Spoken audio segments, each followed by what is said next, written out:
up, Cowboy fans and YouTubers? It's that VA Dallas Cowboy fan coming back at you.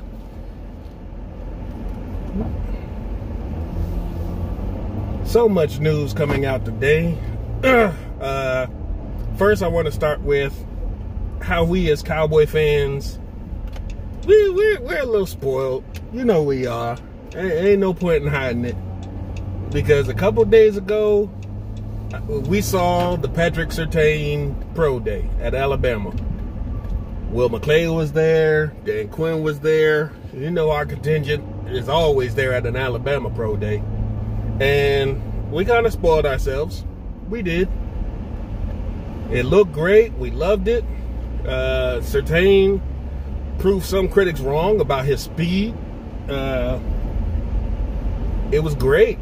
People started thinking, man, we might have to take him, especially after Farley had to probably drop out due to his surgery.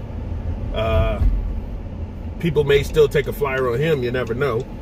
They just won't get to see him in action until, you know, he's drafted. But Surtain looked like he was going to be a lock, right? And then one day later, it just got shut down because J.C. Horn went out there and shut it down. Excuse me, and showed that he's even faster. Now, don't get me wrong.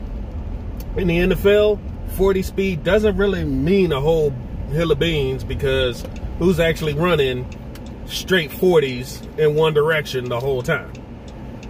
But we as fans then changed our minds and said, man, maybe we got to turn around and take Horn over Surtain. Their measurables are about the same. Their stats are about the same. I mean, it's a hard look, but a lot of intangibles might come into play and make Horn CB1 over Surtain now. So, like to hear your thoughts. We kind of got spoiled at number 10. We may get our pick of the litter if they just start falling to us. Who knows what we'll do. And that's why I said I didn't want to pick a lock for any one of these guys at 10 because there's 3 of them and who knows where we might go. And that's if we pick defense first. So it's going to be a crapshoot. I can't wait for it. I'm excited. It's just getting started. Next up on the news, Mike McCarthy has his first press conference with the media in person since the combine last year. Some things he noted was talking about the defense and how Dan Quinn coming in was like the first major step towards fixing said defense, which I agreed because it's looking like his influence is rubbing off on the management, which is a good thing because they're looking at positions they haven't looked at before in free agency and the draft. So hopefully that sparks a change.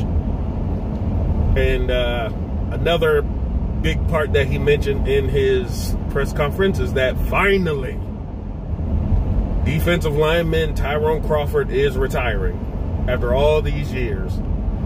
And I can't say I'll miss him because he hasn't really been up to snuff these last couple years. He's pretty much just been a body on the line that could play inside or out. And he's cost us a lot of money even when he's been injured most of the time. So, I mean, over the years, he has provided that leadership that the defense needed. Unfortunately, it was more on the sidelines than on the actual field. With him retiring, and right now, we're still not knowing if Sean Lee is going to retire. If that's true, then both of those guys are gone. That'll make Tank Lawrence and Randy Gregory now the 2 oldest Cowboys on this team. Well, on the defense at least. I mean, that's crazy to think about. SMS from Officer Bumpers. Press Uconnect phone button and say text message to read it. Sorry about that. Vehicle be telling me a text message coming in. But good luck in his future endeavors. Maybe he'll coach. maybe he'll just be out of the limelight like some of the other Cowboys and just let his legacy stay where it is and fade into obscurity. Next up, I wanted to talk about last night. We did sign J-Ron Curse. He's had some off-the-field problems with the law, with the NFL. They got him some suspensions. And he's mainly a special teams guy. And he'll probably continue that with us. But you never know that he can be like Keanu Neal. And they can switch with the safety and the linebacker hybrid. So hopefully he'll provide backup depth at both those positions as well. So that's the position flex that we like to say that these guys have all the time. Maybe it'll work out, maybe it won't. We'll have to see. Hopefully these guys do make it out of training camp, unlike some of the past iterations of free agents. And also, last word, they're still working on a contract, or at least in talks with Kazee. I do not know if Malik Hooker is still out there for us to pursue, but Kazee's name came up a lot more than Hooker, and that's because of the familiarity with Quinn in Atlanta. So we may still get him. He's off to visit Detroit, I think, today. So we'll see. You never know. He could come back. They can discuss some numbers, and Jerry Jones will have his way and get one. Or he may double back and get both. You never know.